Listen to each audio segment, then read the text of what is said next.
Hi అస్సలాము అలైకుం రహమతుల్లాహి బర్కాతుహు. ఇవి అలసందల వడలు చేస్తున్నానండి. నేను నైట్ నానబెట్టేశాను. నైట్ నానబెట్టినపోయినా కానీ 6 గంటలు నానితే చాలు. 6 గంటలు 5 గంటలు నానితే చాలు.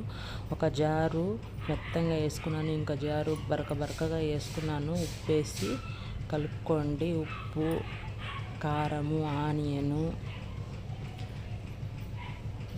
కరివేపాకు ఇవన్నీ కలుపుకోవాలండి.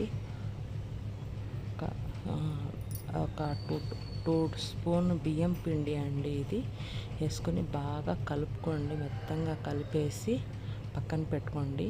ఒక కడాయి పెట్టుకొని ఆయిల్ వేసుకోవాలి. చూడండి, ఈ మధ్యలో వీడియో పెట్టడం లేదు, మీరు చూడటం లేదు.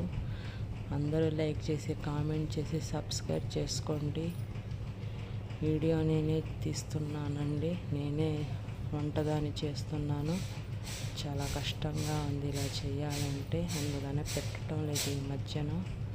ఇదిగోండి, ఇలా కలిపేసాను కదా. ఇంకో కడాయిలో బాండీలో ఆయిల్ పెట్టి దీంట్లో మసాలా వడల్లాగా అయినా వేసుకోవచ్చండి, మామూలు వడల్లాగైనా వేసుకోవచ్చు. మసాలా వడలు అయితే ఇంకా దీంట్లో వేరే మిక్సింగ్ చేసుకోవాలి. ఈ వడలు కాబట్టి ఇలా చేసుకున్నాను. ఆ వడలు అయితే అల్లం, తెల్లగడ్డ అవన్నీ వేసుకొని చేయొచ్చండి.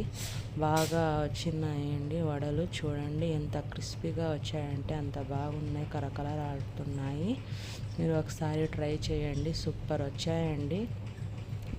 కారంలో మార్నింగ్ నేను టిఫిన్ చేశానండి. బాయ్ అండి, మీరు కానీ ట్రై చేయండి.